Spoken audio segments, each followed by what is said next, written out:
So this is a good place to start. It's a nice big painting. It's called Blue Idea.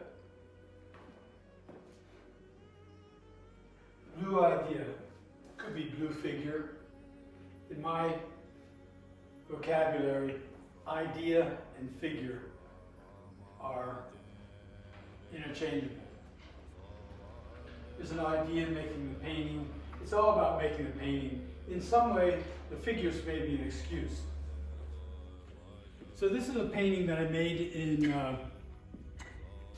upstate New York. This is 4 years after I started making the first blue figures. So I have a still life set up that I paint through the seasons.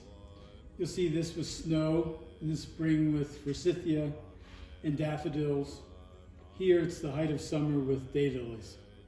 When I'm painting these still life paintings, the thoughts in my head feel like an accompaniment. I think that traditionally it's been called the muse. The muse might really just be ourselves thinking. Anyhow, I like the traditional relationship to a figure, and I decided to make one. Wasn't going to be there. I took a piece of plywood, cut out a notch, I painted it blue, and made some lines. Became a figure. And in the landscape, it all kind of like started to come together. That was my new idea. So this is another figure, another painting with, I made a larger group of figures once I saw that it was an interesting idea. And I went from there. The thing about different levels of reality is that the more realistic something becomes, the more narrative story it is starting to tell. Who is that person? What is she doing there without any clothes on, nude? The word is then more abstract because that figure, less real, has a more symbolic value. And in fact, at a level like this, you might be able to say, well, it's not a person at all, it's a painting. The backyard's just green. And in a way, that's made a lot of these paintings rather easy to form because it's always just the blue and the green. And then this flash of sunlight, which makes the chartreuse stripes through the paintings. And they stay pretty simple there.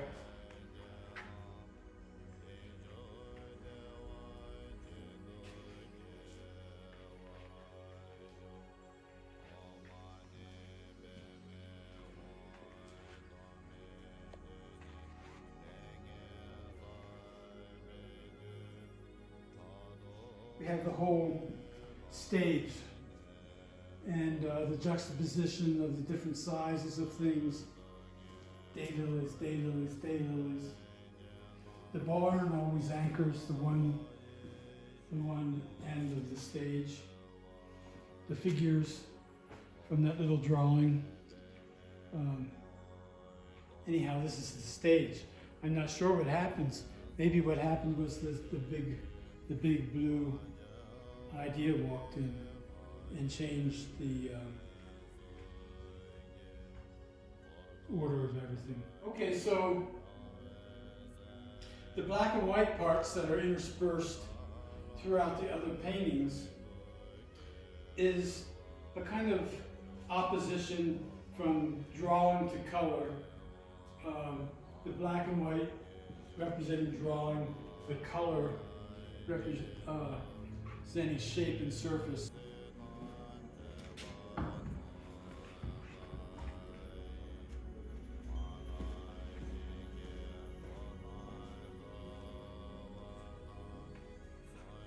So this is a different place.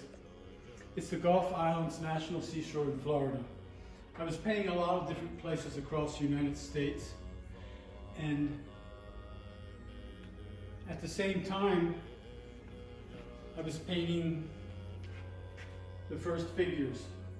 And it's most abstract, they start to have this rotating, spinning quality.